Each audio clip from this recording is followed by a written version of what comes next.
Masidlakong hapon, Danao City. We are on live programming today. Today is July 18, 2025, Adlong Biyernes, and welcome to the first episode of The Weeklight, Sidlak sa Danao, your weekly window into Danao City's latest. I'm Bianca Lau, ang inyong alagad gikan sa City Information Office, bringing you the most important updates, stories, and latest news accomplishments from around the city. All from the past days, matag Biyernes, right here and now. From achievements to events, to reminders and features, we've got everything you need to stay informed. Tungod ang Danao City Government, kinsa top 1 most improved component city sa tibuok Pilipinas, ug Seal of Good Local Governance awardee under the Durano administration, nagatuo nga ang matag pamilyang Danawanon angay nga adunay access sa tukmang impormasyon aron makabuhat og mas maayong desisyon ug mapaayo ang kalidad sa atong kinabuhi.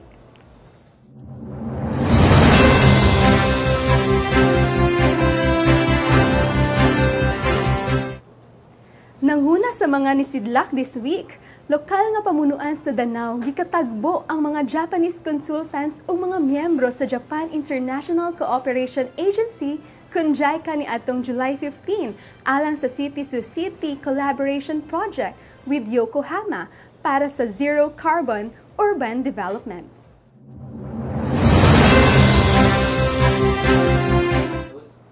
Mas hayag ug mas berde nga kaugmaon ang nagpaabot sa dakbayan sa Danao. Opisyal na nga misalmot ang syudad sa City-to-City Collaboration Project uban sa Yokohama City sa Japan. Usa ka mahinungdanon nga lakang padulong sa tinguha nga mahimong smart, sustainable ug zero carbon city ilawom sa Yport program.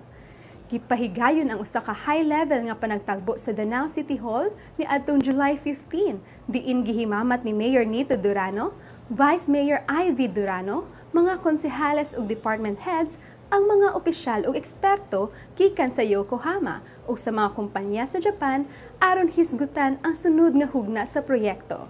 Ang Danao mao ang nag-inusara nga komponenteng syudad nga napili sa karon nga Grand Cycle, usa ka timaan sa lig-on nga pagpanguna og seryosong commitment sa limpyo ug inobatibong kalambuan.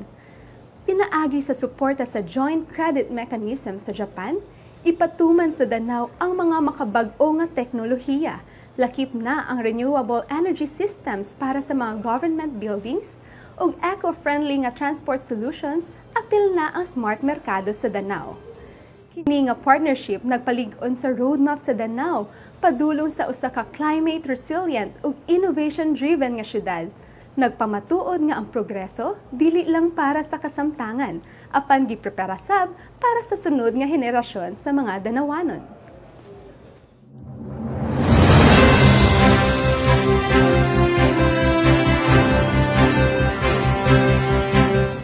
Para sa mas lig-on ug mas luwas nga komunidad alang sa atong kabataan, ang Danao City padayon sa aksyon.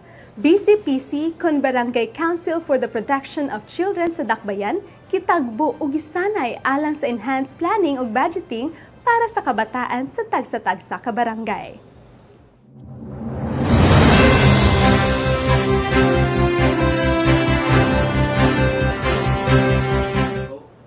Sa padayon nga paningkamot sa dakbayan sa Danao sa pagpauswag sa kalidad sa kinabuhi sa mga kabataan, kipahigayon ni adtong Hulyo Gs ang BCPC Capability Building on Functionality, Enhanced Planning and Budgeting sa City Civic Center.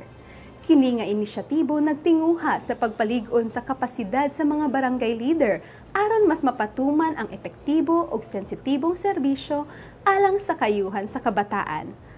Ang Barangay Council for the Protection of Children o BCPC may dakong papel isip unang responder sa isyu sa kabataan ug ang maong training nagtudlo og mga angay nga estratehiya, kahibalo ug pamaagi sa tukmang pagplano ug paggamit sa pondo alang sa mga kabatan-unan. Matod sa mga opisyal, pinaagi sa pagpalangbo sa lokal nga kapasidad, mas masiguro ang malungtaron ug luwas nga palibot para sa tanang kabataan sa Danao. Kini nga lakang kabahin sa mas lapad nga paningkamot sa lokal nga pamunuan sa Danao, ubos sa lideratong Durano sa pagtukod og mas inklusibo, mahigugmaon ug maayong kaugmaon para sa umaabot nga henerasyon sa mga Danawanon.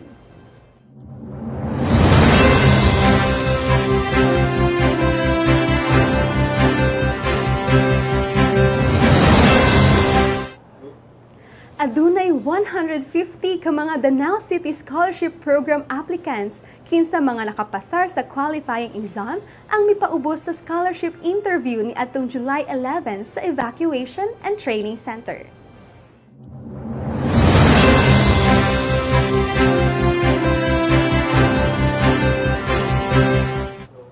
Giatubang sa mga aspiring scholars atol sa interview ang mga miyembro sa scholarship board diin ilang gipakita ang ilang determinasyon, personalidad ug dedikasyon sa ilang gipangandoy nga edukasyon. Matag tubag, nagpamatuod sa ilang kahanduraw nga mahimong kabahin sa komunidad sa mga scholar nga lig-on ug andam sa kaugmaon.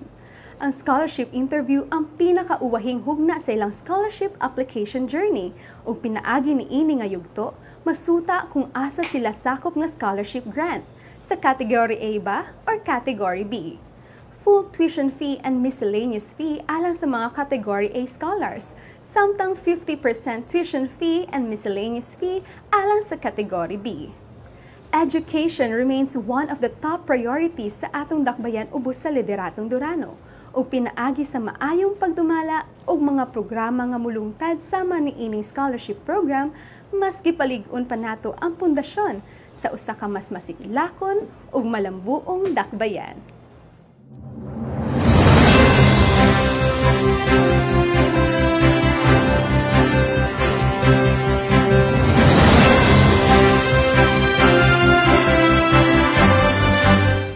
Nagtigom ang mga sakop sa 18 sangguniang panlungsod ni adtong Hulyo 8 alang sa ilang second regular session diin ilang giaprubahan ang daghang mga importanteng resolusyon nga naglangkob sa pondo, mga appointment ug mga konsultasyon para sa kalambuan sa syudad.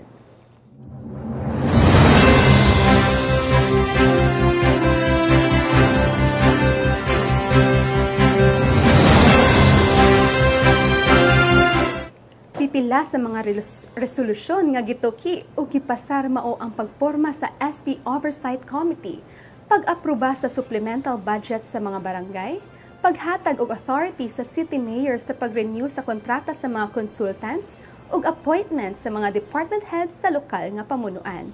Mahimong mabasa ang kinatibuk-ang detalye mahitungod ni ini nga mga resolusyon sa Office of the Secretary to the Sangguniang Panlunsod, Danao City Facebook page.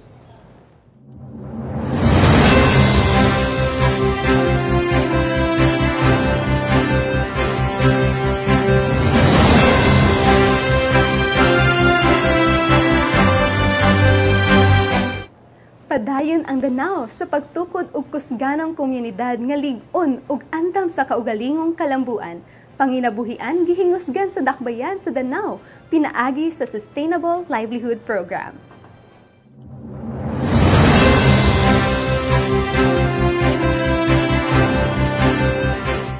Padayon ang paningkamot sa dakbayan sa Danao sa paghatag og kagawasan sa matag pamilya aron makat-on kini nga mobarog sa kaugalingong kapasidad pinaagi sa giya sa lokal nga pamunuan. Niadtong Hulyo 4, 2025, kipang-apod-apod ang 3,140,000 pesos nga capital seed sa 157 ka mga benepisyaryo gikan sa napulo ka barangay ilawom sa Sustainable Livelihood Program. Ang inisyatibo gipasiugdahan sa City Social Welfare and Development Office uban sa DSWD aron mapalambo ang kinabuhi o kalambuan sa matag Danawanon. Matod ni Mayor Nito Durano, tumong sa Danao City nga ang matag pamilya mahimong produktibo ug makabarog sa ilang kaugalingon. Kalipay sa dakbayan nga makita ang paningkamot sa matag Danawanon. Lakip sa mga asosasyong nakadawat og tabang pinansyal gikan sa 300,000 pesos hangtod sa 480,000 pesos mao ang United Kahumayan, Hugpong Danasan, Hiniusang Dunggoanon, Solid Ginakot, Uswag Ginsayanon, Positibong Loocanon, Tabok Binaliw Makugihon, aktibong taytayanon ug maslog malaumon nga adunay mga proyekto sama sa egg layering ug general merchandise. Aron makapahimulos sa programa, kinahanglan nga miyembro ang residente sa usa ka accredited livelihood association diin adunay hustong assessment ug regular nga monitoring alang sa kalungtaran ug kalampusan sa proyekto. Kini usa lamang sa daghang lakang sa Administrasyong Durano nga naghatag og prioridad sa panginabuhian isip pundasyon sa social development sa Danao.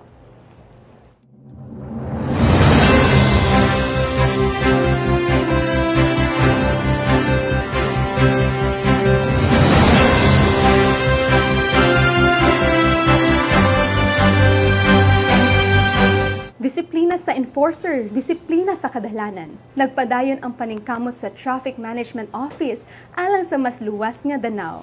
Sa padayon nga paningkamot nga mapalambo ang disiplina o kalidad sa serbisyo sa kadalanan, gipahigayon ni atong Hulyo City 2025 ang buwan ng inspection ug meeting sa tanang sakop sa Traffic Management Office kon TMO sa Dakbayan sa Danao.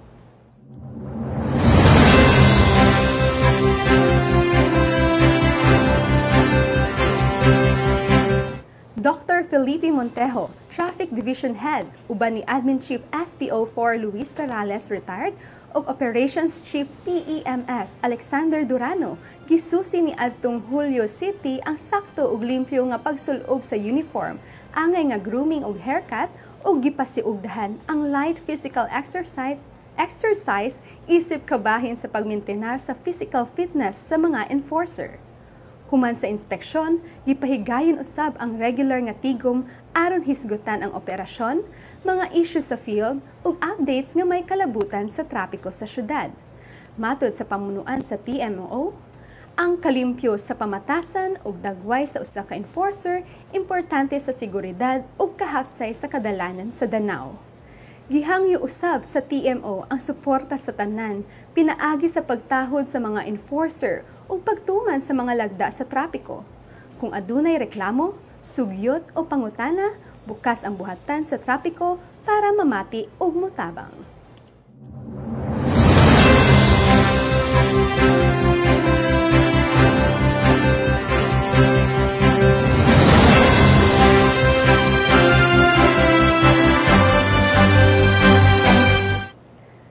Sa susamang bahin, sa padayon nga 4,079 violation, 254 ka disgrasya ug 1,018 nga kaso nga natala sa traffic management gikan sa January hangtod June, gihingusgan ang operasyon sa trapiko.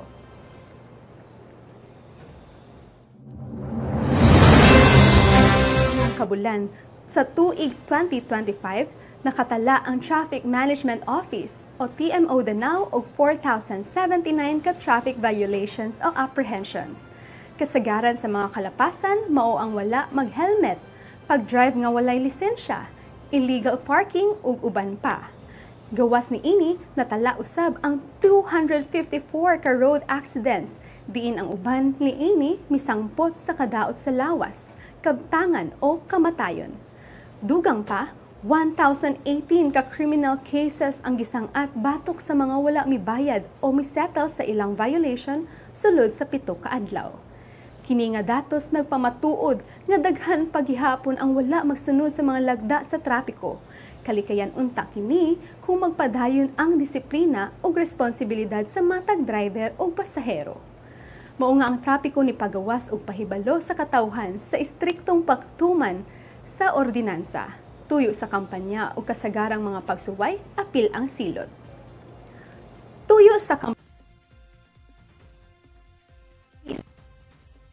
pasahero, paghatag og disiplina sa kadalanan, pagpakunhod sa aksidente o kalit nga katalagman, pagduso sa kahapsay o kahilom sa komunidad.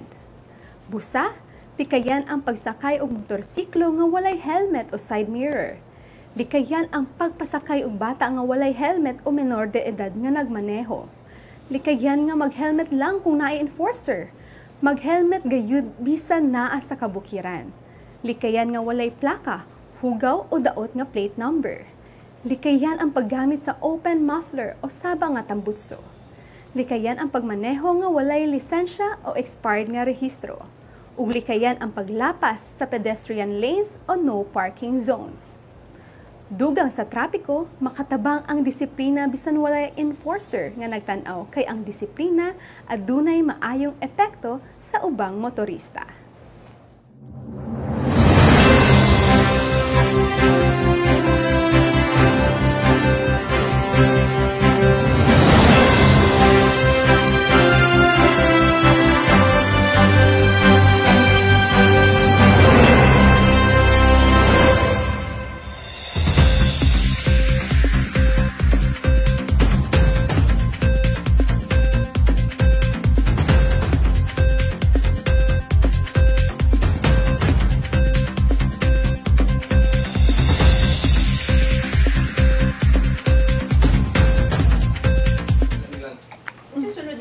Mr. P.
Sa padayon nga paningkamot sa Danao City Government nga madala ang serbisyong panglawas duol sa katawhan, mitungas sa kabukiran miaging semana ang Dayong Community Mobile Clinic ug mibisita sa tulo ka mga barangay, bit-bit ang libre ug dekalidad nga mga health services.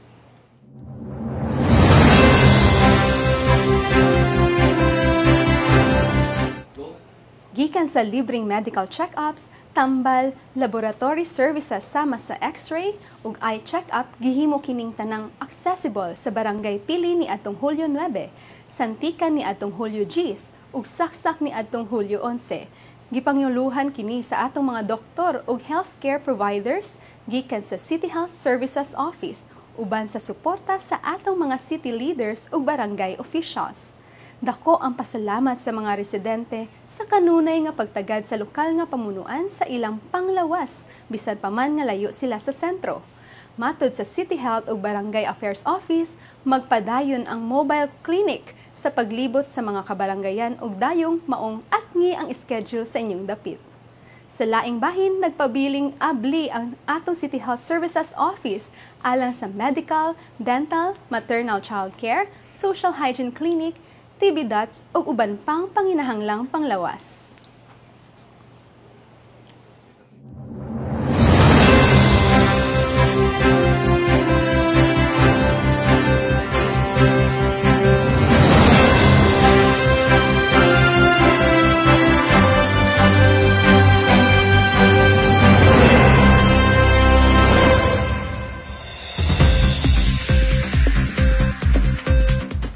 Kumusta na ang atong merkado sa Danao? Unsay update ni ini? Mag-uban ta og atong lantawon ang mga developments ni ini this week.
Sa laing bahin, adunay gipahigayon nga community survey ang Danao City Government pinaagi sa City Information Office.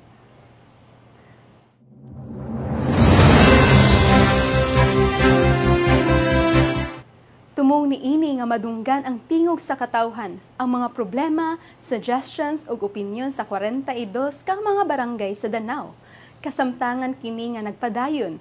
Kini gihimo sa mga kawani sa PIO kinsa mailhan kay aduna kini mga ID. Daghang salamat sa mga nisalmot sa mubo nga survey ug excited na sadmi nga mapaabot ang final survey report sa mga kadagkuan sa Danao City Government alang sa aksyon.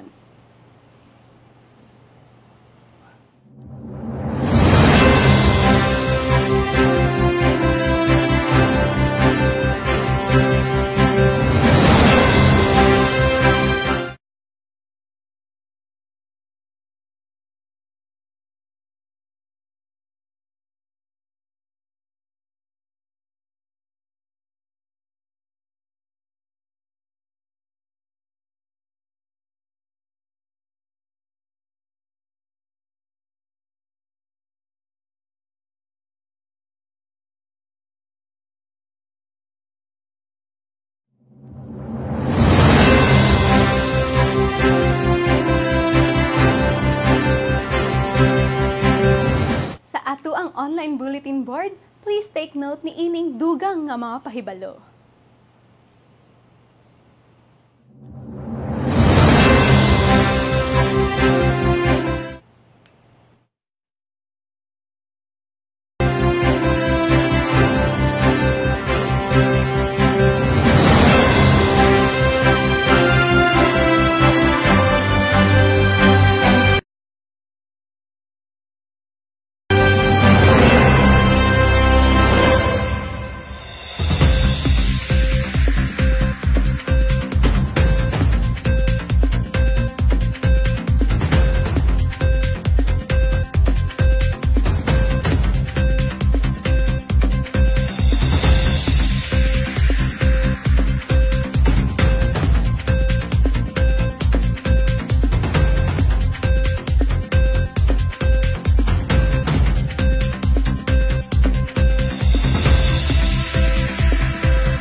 ato ang weather update po di ay karong hapon ng mga danawanon. Bagyong Krising as of 2 p.m. from DOST Pag-asa, pasaka na siya northwestward towards Cagayan ug Babuyan Islands. Center sa bagyo naa sa northeast sa Tuguegarao City sa Cagayan. Wala tay signal number gihapon mga danawanon pero padayon ang pag-uwan-uwan tungod sa southwest monsoon nga ato ang nasinati karon sa atong dakbayan. Maunang canceled pud or suspended ang ato ang mga klase. Kay bawo ko na ang mga estudyante karon murag nalipay ni sila nga suspended ang ilahang klase pero dili ta maglaag-laag mga danawanon ha kay suspended man ang klase mag-urong ta sa ato ang panimalay og tan-awan ni ato ang weeklight Sidlak sa Danau newscast. So mao gihapon magmatngon ta sa pagbaha o pagdahili sa yuta, magmatngon sa leptospirosis kung naay banaw or baha sa inyong dapit o maglimpyo kanunay aron dili mo bara sa drainage o mga dalan ang mga basura. So tan-awa gayud ang nagpundo nga tubig kay tingali itlugan ni sa lamok nga makakos og dengue. So mag-amping ta kanunay mga danawanon og stay safe, stay at home mga danawanon. So karon naminaw o nibasa mabo sa ato ang mga report. Karong hapuna mag-exam ra bataron ha. Bitaw live na live ta this afternoon. Dili ni recorded maong it's time for shout outs. Mangbasa ta sa comment section di. Na ba yung magpa-shout out dire? Yes, na ay magpa-shout out. Masidlahong hapon shout out Sandayong Norte. And ato ang mga viewers, hello sa ato ang mga viewers nga nag-send og blue hearts. Ariel Mangco, Risma Lavador Manzo, Neil Durano Gonzalez, Irene Vasquez Tabutabo, Alma Mansueto Castro. Og ang ato ang singer og usa sa ato mga PIAs, Public Information Associate sa City Engineering Office, si Esmer Flores, hi bye. And masidlahong hapon sa ato ang photographer, Brian Ken Canyas, akong kauban sa buhat sa City Information Office, Ike Laguna, Miss Michelle, Miss Hannah, Mr. Pringles, o kinsa pa'y wala ma-shoutout na ako. Kuya Ariel, o ako ang mga kauban nga nang leave karon kay murag ning duyog ang panahon sa ilahang nasinati karon or ilahang feelings. So sa mga watching live, shout out sa naka-glasses na long hair. Hi Sir Earl Jan Bungalos. Ako man siguro na. Wash out loads, Mr. Pringles Pizza Flavor. So karon, comment gihapon mo kay live man ta atong i-shout out kung kinsa yung mga naay birthday karon ato anang i-greet o i-greet na lang sa day na ako no. Advance happy birthday ang ako ang amiga ug manayang birthday Kisha De La Torre, happy 29th birthday nimo bay. And belated happy birthday na lang sad nako. I just turned 28 last July 6. O kinsa pa may magpa-shout out kay sa dili pa ta mag-cut sa ato ang live ato nang basahon ang inyohang ipa-shout out. Basin na amoy ganahan i-greet, na amoy ganahan pasidunggan or unsa, i-comment na diri mga danawanon. Oh, na ay shout out. Masidlahong hapon ma'am, Kim Camargo. Hello ma'am. Masidlahong hapon Danau bisag medyo gloomy. Sidlak gihapon ta kay nagpadayon man ta sa pagsidlak ug paglambo diri sa dakbayan sa Danau. Shout out by Biangs. Wow, napajuday ka diha bay no naminaw gid ni lahi ra gid ning Public Information Associate dapat maminaw gid sa mga news kay mao man na atong isibya sa to ang pamilyang Danawanon. Kaning weeklight day nato ang gipahigayon karon mga Danawanon at ngini every Friday 3 p.m. So lahi-lahi nga dagway ang inyuhang makita matag Biyernes kada week. So at ngina kung kinsa ang sunod nato nga anchor or ato ang host para exciting, di ba? Ug makaibaw sad mo sa mga impormasyon basin wala ninyo ma-scroll down sa ato ang official Facebook page ang mga importanteng news. So diri ato na ni siyang gi-compress ang ato ang mga importanteng balita for a week. Diri sa ato ang weeklight Sidlak sa Danau. Shout out! Happy birthday to me! Happy birthday, Ma'am Lolita Tejero Gahi! And pa-shout out, Miss B! Kuya Arniel! Wash out! Pa-shout out! Kisa pa may magpa-shout out! Shout out Ginakot from Ryle Christoph Mecca. Napabakoy wala mabasa? Napabay magpa-shout out? Magpa-call out sila hang uyab? Kaya wa sila magkita sa eskwelahan karon kay suspended ang klase? Ato nang i-shout out karon. Shout out ni Ma'am Jera and Sir Juanito from Hiyangan, Linda. Happy birthday, baby Yana!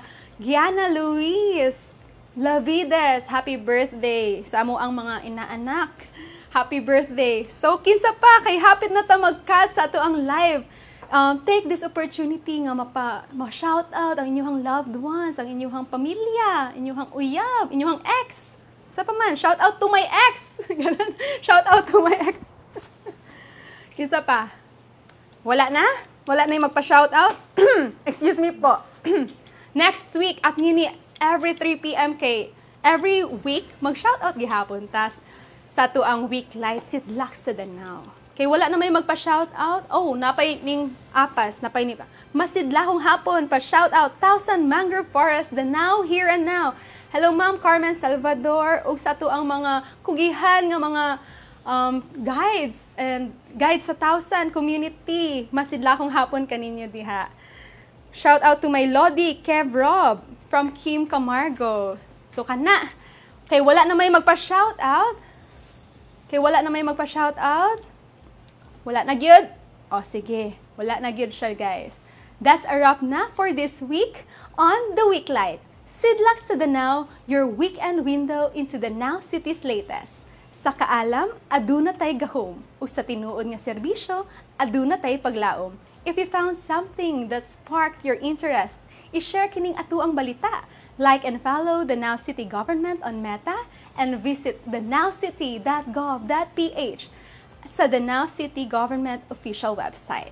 Sa ngalan ni Mayor Nito Durano, Vice Mayor Ivy Durano, city officials ug tibuok kawani sa the Now City Government, kini si Bianca Lau gikan sa City Information Office reminding you, stay informed, stay involved, stay connected and empowered. Maayong hapon ug sidlak Danao.